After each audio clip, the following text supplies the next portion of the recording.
Good morning students. आज का chapter है आप लोगों का कृषि। पिछले वीडियो में भी हम यही देख रहे थे और आज भी हम लोग पढ़ेंगे। उससे आगे कंप्लीट नहीं हो पाया है। आज देखते हैं उससे आगे की पैराग्राफ को। आइए स्टार्ट करते हैं। हम लोग देख रहे थे यहाँ कृषि की प्रकार। बच्चों, आप लोग कृषि से संबंधित जान चुके होंगे। इसमें हम लोग पढ़ रहे थे कृषि के प्रकार। कृषि के प्रकार मुख्य कितने प्रकार की होती हैं? 2 प्रकार की है ना। कौन कौन सी? निर्वाह कृषि और वाणिज्यिक कृषि। हम लोग निर्वाह कृषि पढ़ चुके हैं और निर्वाह कृषि के अंतर्गत आने वाले कृषि भी पढ़ चुके हैं। और निर्वाह कृषि के अंतर्गत कौन कौन से कृषि आते हैं? गहन निर्वाह कृषि, आदिम निर्वाह कृषि और है स्थानांतरित कृषि और जलवासी पशुचारण कृषि हम लोग पढ़ चुके हैं। अब पढ़ेंगे हम लोग वाणिज्यिक कृषि के बारे में। वाणिज्यिक कृषि के बारे में यहाँ पढ़ेंगे हम लोग। वाणिज्यिक कृषि में फसल उत्पादन और पशुपालन बाजार में विक्रय हेतु किया जाता है। वाणिज्यिक कृषि में फसल उत्पादन और पशुपालन कहाँ किया जाता है? बाजार में बेचने हेतु किया जाता है। इसमें विस्तृत कृषि क्षेत्र और अधिक पूंजी का उपयोग किया जाता है। इसमें यहाँ बोल रहा है कृषि क्षेत्र। इसमें बड़ी जगह और अच्छी जगह हो और अधिक पूंजी उपयोग किया जाता है। अधिकांश कार्य किसके द्वारा किया जाता है? मशीनों के द्वारा किया जाता है। वाणिज्यिक कृषि में वाणिज्यिक अनाज कृषि, मिश्रित कृषि और रोपड़ कृषि शामिल हैं। बच्चों, आजकल देखते हैं हम लोग जैसे वाणिज्यिक कृषि में हो गया तो आजकल लोग क्या करते हैं? सबसे ज़्यादा हाइब्रिड धान उगाते हैं। तो वह उसमें एक हो गया हम लोग सबसे ज़्यादा है ना, तो उसी को उगाते हैं और वह अच्छी होती है जिससे हम उसमें मशीनों का भी प्रयोग कर सकते हैं। अधिकांश कार्य मशीनों के द्वारा किया जाता है। वाणिज्यिक कृषि में वाणिज्यिक अनाज कृषि, मिश्रित कृषि और रोपड़ कृषि शामिल है। और रोपड़ कृषि में यहाँ दिखाया गया है, देखिए, गन्ने की रोपड़ कृषि।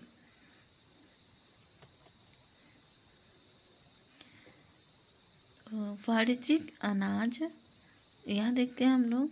मिश्रित कृषि भी आप लोग समझते हैं ना, जो एक से अधिक फसल लगाया जाए वह क्या कहलाएगा?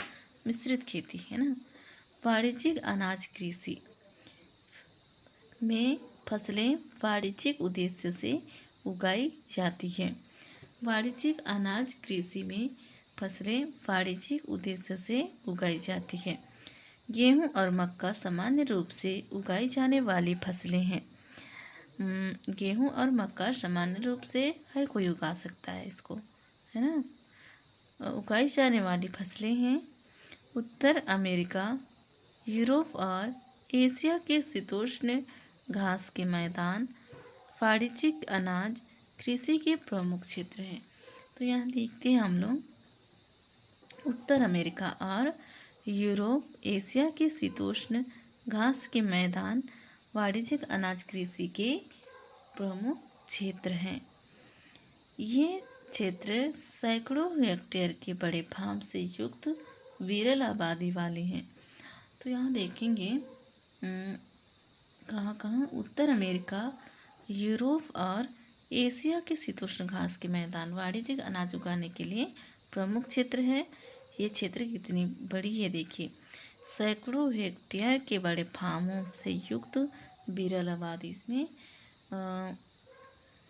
जनसंख्या होती है और इसमें देखते हैं क्षेत्र सैकड़ों हेक्टेयर में बड़े फार्मों की विरल आबादी वाले होते हैं। अत्यधिक ठंड वर्धन काल को बाधित करती है। अधिक ठंड वर्धन काल को बाधित करती है और केवल एक ही फसल उगाई जा सकती, मतलब यह लंबी समय तक है ना, लंबी समय तक। जैसे गन्ना हो गया है ना, गन्ना को धान लगाने से पहले लगाते, जैसे गर्मी के महीने में, तो वो गर्मी के महीने में लगाते हैं तो कब निकलता है, जैसे हो गया अभी दिसंबर जनवरी फरवरी में, या फिर वो जिस तरीके से लगाए हैं उसके हिसाब से निकाला जाता है ना। तो वह अत्यधिक ठंड वर्धन काल को क्या करती है, बाधित करती है और केवल एक ही फसल उगाई जा सकती है। मिश्रित कृषि, मिश्रित कृषि है, एक से अनेक फसल लगाए जाने वाले हैं। भूमि का उपयोग भोजन व चारे की फसलें उगाने और पशुधन पालन के लिए किया जाता है। यह यूरोप, पूर्वी संयुक्त राज्य अमेरिका, अर्जेंटीना, दक्षिण पूर्वी ऑस्ट्रेलिया, न्यूजीलैंड और दक्षिण अफ्रीका में प्रचलित है। मिश्रित कृषि कहाँ की जाती है? यूरोप, पूर्वी संयुक्त राज्य अमेरिका, अर्जेंटीना, दक्षिण पूर्वी ऑस्ट्रेलिया और है न्यूजीलैंड और दक्षिण अफ्रीका में प्रचलित है।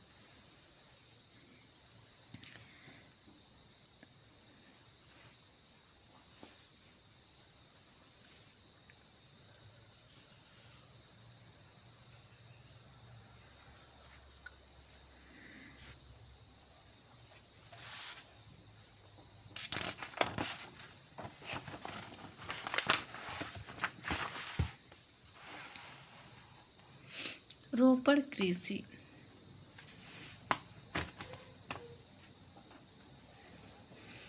अब देखेंगे रोपड़ कृषि। रोपड़ कृषि में आगे देखिए केले की रोपड़ कृषि वाणिज्यिक कृषि का एक प्रकार है जहाँ चाय, कहवा, काजू, रबड़, केला अथवा कपास के एकल फसल उगाई जाती है। रोपड़ कृषि भी वाणिज्यिक कृषि का एक प्रकार है जहाँ क्या क्या उगाया जाता है, देखते हैं हम लोग। चाय, कहवा, काजू, रबड़, केला अथवा कपास की फसल, एकल फसल उगाई जाती है। इसमें वृहद पैमाने पर श्रम और पूंजी की आवश्यकता होती है। वृहद पैमाने पर यानी बड़े पैमाने पर श्रम और पूंजी की आवश्यकता है, अधिक पैसे लगते हैं इसमें, है ना। उत्पाद का प्रसंस्करण खेतों पर ही या निकट के कारखानों में किया जाता है। उत्पाद का प्रसंस्करण कहाँ किया जाता है? उत्पादन का क्षेत्र है खेतों पर या निकट के कारखानों में किया जा सकता है। इस प्रकार इस कृषि में परिवहन जाल के विकास की अनिवार्यता होती है। रोपड़ कृषि के मुख्य क्षेत्र विश्व के उष्णकटिबंधीय प्रदेश में पाए जाते हैं। रोपड़ कृषि के मुख्य क्षेत्र विश्व के उष्णकटिबंधीय प्रदेशों में पाए जाते हैं। मलेशिया में रबड़, ब्राज़ील में कहवा, भारत और श्रीलंका में चाय इसके कुछ उदाहरण हैं।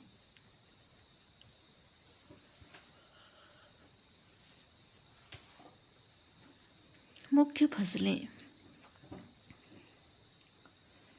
बढ़ती हुई जनसंख्या की आवश्यकताओं को पूरा करने के लिए विविध प्रकार की फसलें उगाई जाती हैं।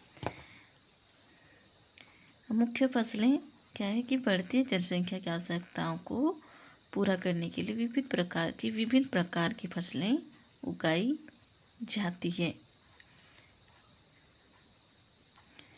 फसलें कृषि आधारित उद्योगों के लिए भी कच्चे माल की आपूर्ति करती है। गेहूँ, चावल, मक्का और बाजरा मुख्य खाद्य फसलें हैं। फसलें कृषि आधारित उद्योगों के लिए कच्चे माल की आपूर्ति करती है।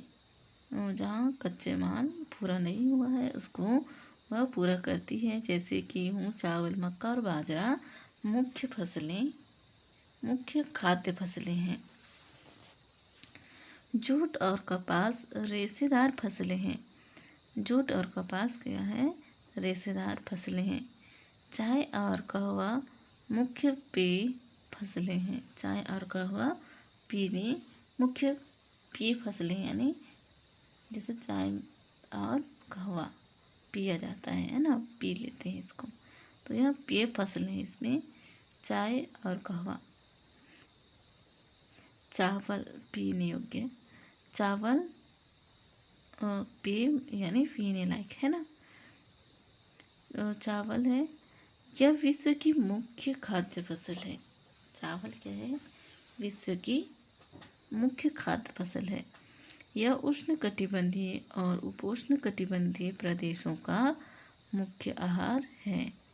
चावल के लिए उच्च तापमान, अधिक आर्द्रता और वर्षा की आवश्यकता होती है।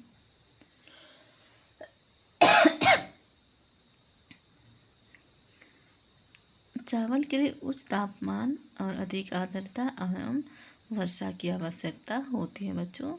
ये सब यदि नहीं होता तो हम चावल की या धान की खेती नहीं कर पाते। इस सब चीज़ों की आवश्यकता होती है, जैसे तापमान हो गया, अधिक आर्द्रता हो गया एवं वर्षा। यह फसल चीका युक्त जलोढ़ मृदा में, जिसमें जल रोकने की क्षमता हो, में सर्वोत्तम ढंग से बढ़ती है। चीन चावल उत्पादन में अग्रणी है। इसके बाद क्रमशः भारत, जापान, श्रीलंका और मिस्र है।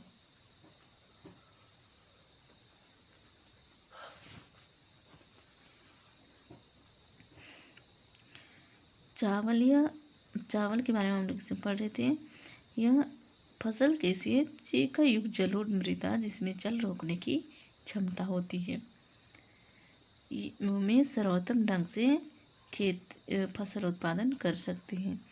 चीन चावल उत्पादन में अग्रणी है। यह चीन में सबसे अच्छा फसल होती है वहाँ। इसके बाद क्रमशः भारत, जापान, श्रीलंका और मिस्र है। अनुकूल जलवायु दशाओं जैसे पश्चिमी बंगाल और बांग्लादेश में एक वर्ष में 2 से 3 फसलें उगाई जाती है।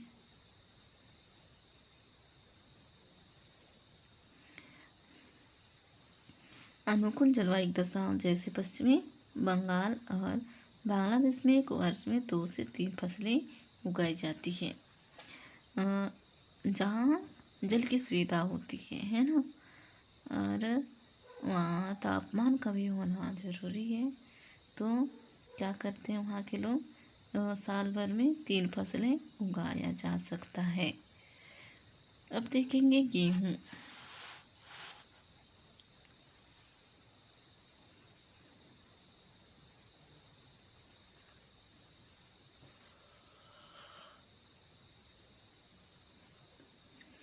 गेहूँ के वर्धन काल में मध्यम तापमान एवं वर्षा और शस्य कर्तन यानी फसल की कटाई के समय तेज धूप की आवश्यकता होती है। गेहूँ के वर्धन काल या लंबे समय में मध्यम तापमान एवं वर्षा और शस्य वर्धन यानी फसल की कटाई के समय तेज धूप की आवश्यकता होती है। जब फसल की कटाई के समय किसकी आवश्यकता होती है? तेज धूप की। इसका विकास अपवाहित दोमट मृदा के सर्वोत्तम ढंग से होता है। इसका विकास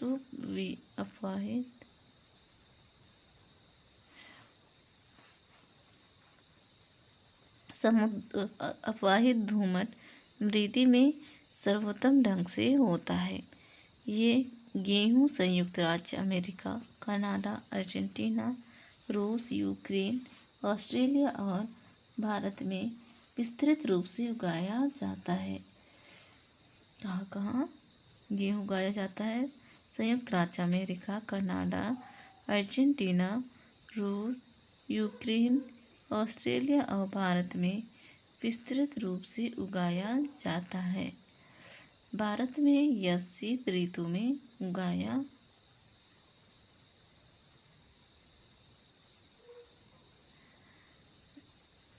कहाँ उगाया जाता है? संयुक्त राज्य अमेरिका, कनाडा, अर्जेंटीना, रूस, यूक्रेन, ऑस्ट्रेलिया और भारत में विस्तृत रूप से उगाया जाता है।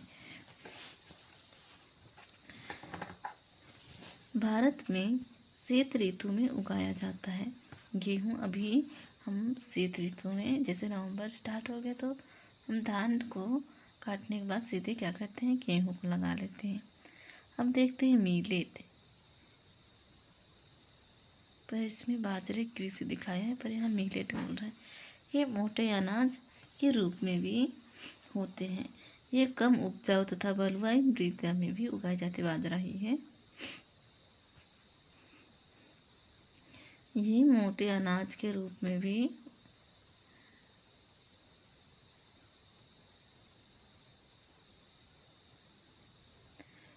मिलेट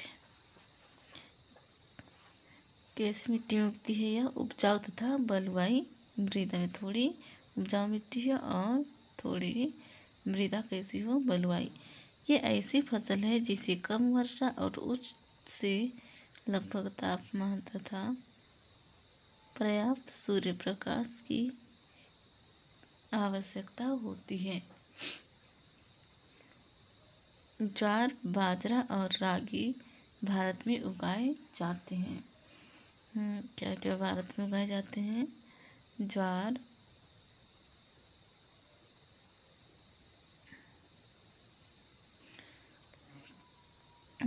बाजरा और रागी भारत में उगाए जाते हैं।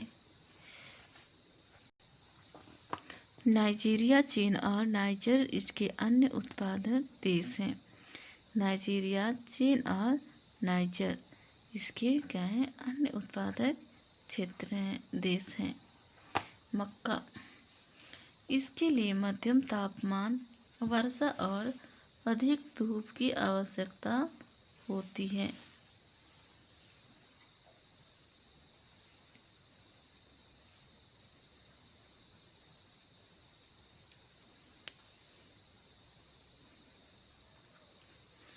मक्का तो देखेंगे हम लोग, यह कैसे क्षेत्र में उगाया जाता है।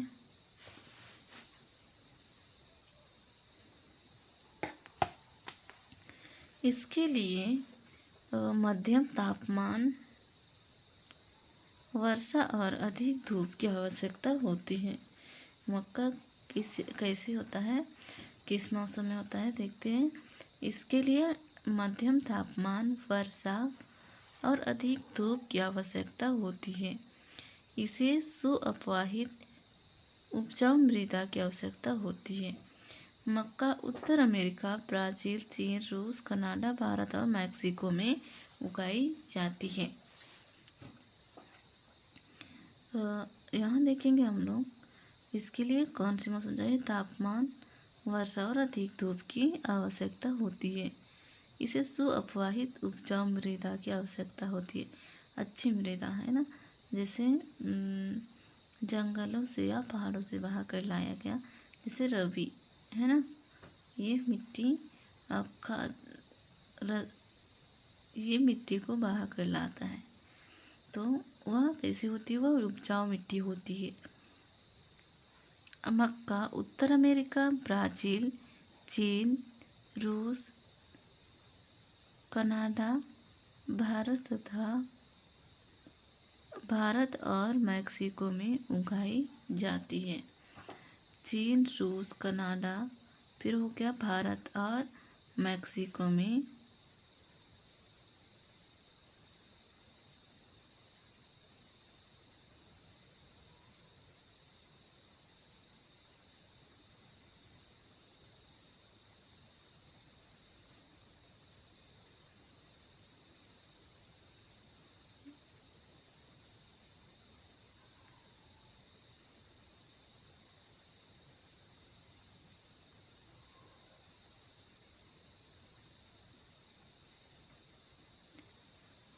अब देखेंगे हम लोग कपास।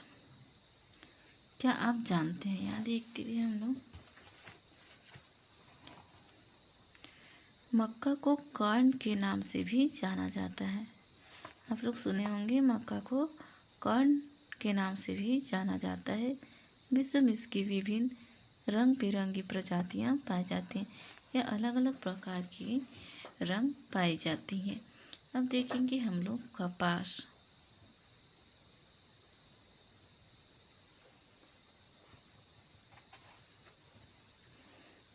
इसकी वृद्धि के लिए उच्च तापमान, हल्की वर्षा, 200 से 210 पाला रहित दिन में तेज चमकीली धूप की आवश्यकता होती है। कपास की खेती किस प्रकार की जाती है? उच्च तापमान, हल्की वर्षा और 2 दिन में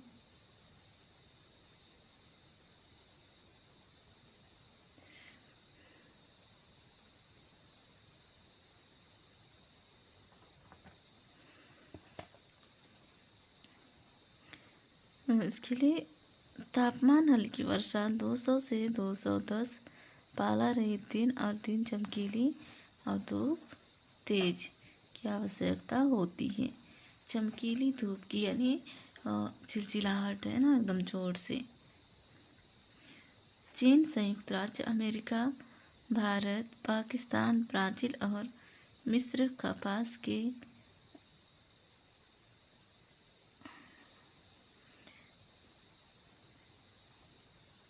चीन, संयुक्त राज्य अमेरिका, भारत, पाकिस्तान, ब्राज़ील और मिस्र कपास के अग्रणी उत्पादक हैं।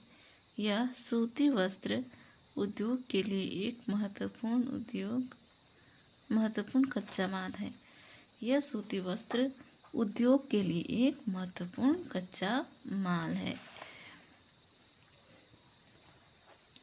अब पढ़ेंगे हम लोग पटसन।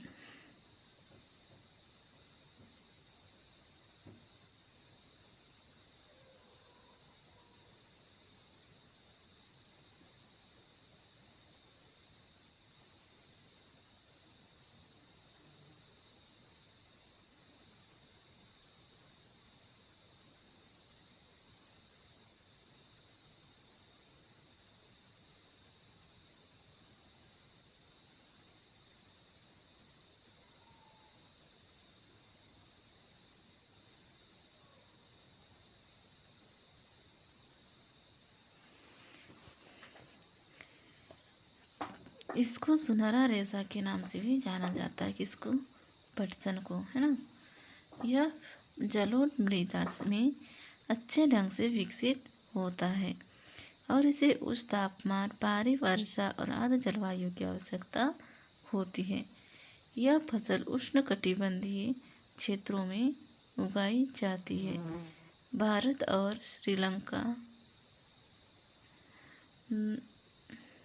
भारत और बांग्लादेश पटसन के अग्रणी उत्पादक हैं। हम देखेंगे कॉफ़ी।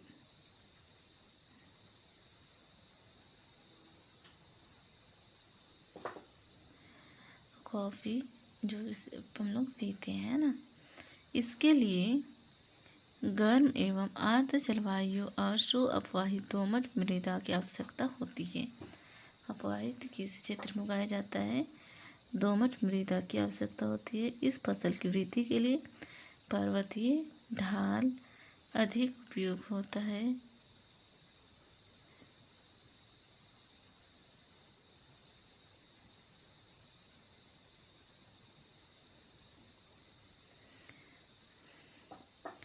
ब्राज़ील कॉफ़ी का अग्रणी उत्पादक है। ब्राज़ील में सबसे ज़्यादा कॉफ़ी मिलता है। इसके पश्चात कोलंबिया और भारत है। कॉफ़ी के पौधे की खोज, यहाँ देखते हैं हम लोग। रोचक तथ्य। कॉफ़ी के पौधे को खोज किसने की? कॉफ़ी के पौधे की खोज किसने की? कॉफ़ी की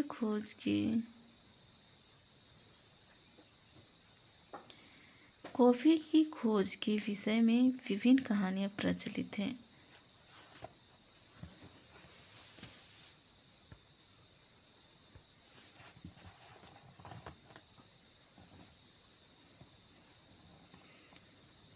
लगभग 850 ईस्वी में काल्दी नाम का एक अरबवासी जो बकरी चराने वाला था, अपनी बकरियों की अनोखी उछल-कूद और हरकतों को देखकर परेशान था। एक दिन उसने भी उस सदारहित पौधे की फलियों को चखकर देखा।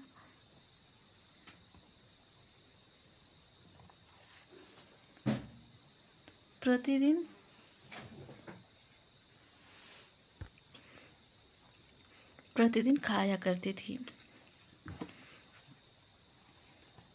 कॉफ़ी की खोज के विषय में विभिन्न कहानियाँ प्रचलित थी। तो लगभग 850 में किसके नाम के द्वारा बना था ये? काल्दी नाम का कौन था? एक अरबवासी था। अरबवासी काल्दी नाम का एक अरबवासी जो क्या करता था? बकरी चराता था। अपनी बकरियों की अनोखी उछल कूद और हरकतों को देखकर क्या था? ये बहुत परेशान था। एक दिन उसने भी उस सदाहरित पौधों की फलियों को चख कर देखा, जिन्हें उसकी बकरी प्रतिदिन खाया करती थी। वह अरबवासी व्यक्ति क्या करता है? काल्दी जो अपनी बकरी खाती थी, उस पौधे की फलियों को वह खाकर देखता है। उसने आनंद के भाव का अनुभव करने के बाद अपनी खोज के विषय में संसार को बताया। वह अच्छा लगा तो वह व्यक्ति क्या किया? पूरे संसार को वह बताया।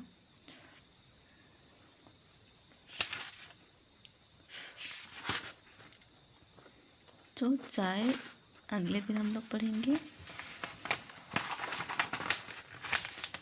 अगले वीडियो में पढ़ेंगे। तो आप लोगों के लिए आज होमवर्क दिया जा रहा है।